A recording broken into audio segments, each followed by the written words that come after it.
banks together as ego and power rather than economics. What do you mean by that?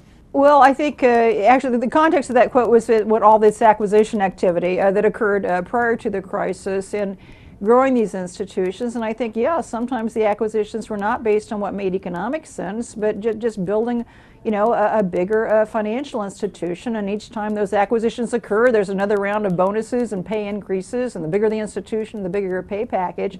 So yeah, I do think that some of this has been driven by ego and compensation, and not so much about, you know, whether it presents a good shareholder value, good economic value to have institutions this large and complex and difficult to manage.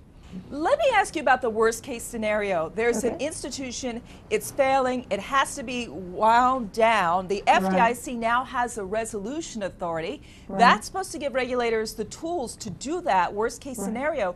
Is the concern that that hasn't been tested, or maybe that's not enough, or we shouldn't be in that situation to start with?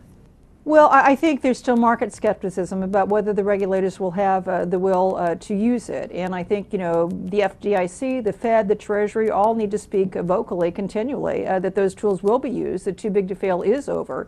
And if a large institution gets into trouble, it's either going into bankruptcy or a Title II process, which is basically a government-run bankruptcy process. I think the FDIC in the near term has presented a viable plan using a top-down strategy to take control of the holding company.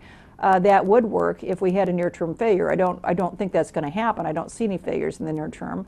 Longer term, though, I think the Fed and the FDIC need to use their powers that they have under Title I and Title II to make these banks at least simplify their legal structures, align their business operations with their legal structures, so it makes it easier to break them up if they get into trouble.